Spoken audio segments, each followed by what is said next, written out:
Ertugrul गाजी के season 1 के episode 5 का आगाज़ कुछ इस तरह से होता है कि सुलेमान शाह अपने बेटे कुंदुगदू को कबीले की तजारत का सामान लेकर काफ़िले के साथ रवाना होने का कहता है।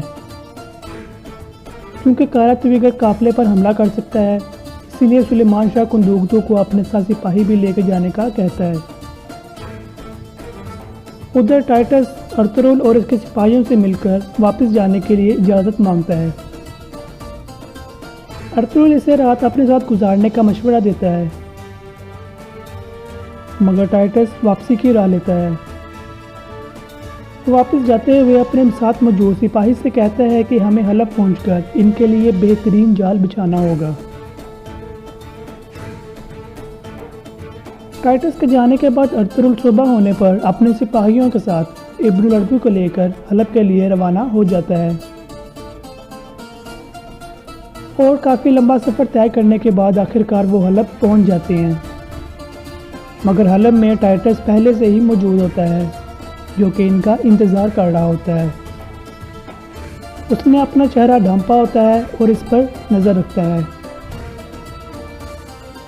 इब्नुल अरबी अपने शागिर्द से मिलता है और अर्तुगरुल की सुल्तान से मुलाकात करवाने का कहता है। अर्तुगरुल सुल्तान से मिलने के लिए इसके महल जाता है और मुलाकातियों की कतार में खड़ा हो जाता है। अंदर दाखिल होते हुए अर्तुगरुल से उसका सामान ले लिया जाता है, जो कि अर्तुगरुल मुहाफ़िज़ों के हवाले कर देता है। उसके बाद महल में दाखिल हो जाता है। अर्तुगरुल महल में मौजूद शख्स से हलब में अपने कबीले के लिए ज़मीन का मुतालबा करता है और कहता है कि इस ज़मीन के बदले हम आपको 2000 जंगजू देंगे, ऐसे वफादार जंगजू जो हर मुहाज पर आपके साथ होंगे। जिस पर वो शख्स कहता है कि सिर्फ मेरे महल के सिपाहियों की तादाद इससे बहुत ज़्यादा है और कहता है कि बहुत खुशी हुई आपसे मिलकर, और अपने सिपाही को कहता है कि इन्हें बाहर ले जाओ। जिस पर अर्तुगरुल गुस्से में आ जाता है और वहाँ मौजूद सिपाहियों से लड़ पड़ता है और इन्हें शिकस्त दे देता है और कहता है कि जंग बदर में सिर्फ 313 थे। इतने में सुल्तान भी वहाँ आ जाता है और अर्तुगरुल की बहादुरी से मुतासिर होता है। उधर सुलेमान शाह का भाई कुर्दुगलू कारातविगर से मिलने जाता है। कारातविगर कुर्दुगलू से कहता है कि अगर तुमने इस कैदी नोमान को मेरे हवाले ना किया तो तुमको कहीं का भी नहीं छोड़ूंगा और तुम्हें कहीं भी पनाह नहीं मिलेगी। और कहता है कि तुम मुझे नोमान ला कर दो।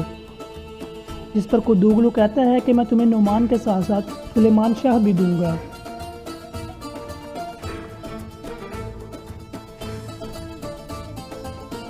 उधर सुल्तान के महल में दस्तरख्वान लगता है, जिसमें अर्तुगरुल और इसके जंगजू भी शामिल होते हैं। अर्तुगरुल सुल्तान से अपने कबीले के लिए ज़मीन का मुतालबा करता है, मगर सुल्तान कहता है कि हमारे कुछ तहफ़्फ़ुज़ात हैं और अर्तुगरुल के लिए एक संदूक मंगवाता है। जब संदूक खोला जाता है तो उसमें से अर्तुगरुल के सिपाहियों के हथियार निकलते हैं। इनको देखने के बाद एक सिपाही बोल उठता है कि ये तो हमारे हथियार हैं जो चोरी हो गए थे। जिस पर सुल्तान अर्तुगरुल से कहता है कि हम तुम्हारे जंगजुओं पर कैसे भरोसा कर लें जो कि अपने हथियार तक न संभाल सके, और अर्तुगरुल से आराम करने के लिए जाने का कहता है। वो कहता है कि मैं अपने वज़ीरों से मशवरा कर लूँ, फिर मेरा फ़ैसला आपको पहुँचा दिया जाएगा। अर्तुगरुल अपने सिपाहियों के साथ वहाँ से चला जाता है। वहाँ से जाने के बाद अर्तुगरुल अपने रब से दुआ मांगता है, क्या मेरे रब मुझ पर पूरे कबीले की ज़िम्मेदारी है, मुझे ज़िल्लत और रसवाई से निकाल और मेरी मदद फरमा। इसके बाद क्या होगा? क्या सुल्तान अर्तुगरुल को हलब में ज़मीन देने की हामी भर लेगा? और क्या अर्तुगरुल हलब से कामयाब लौटेगा? ये जानिए एपिसोड 6 में। तब तक के लिए अल्लाह हाफिज़।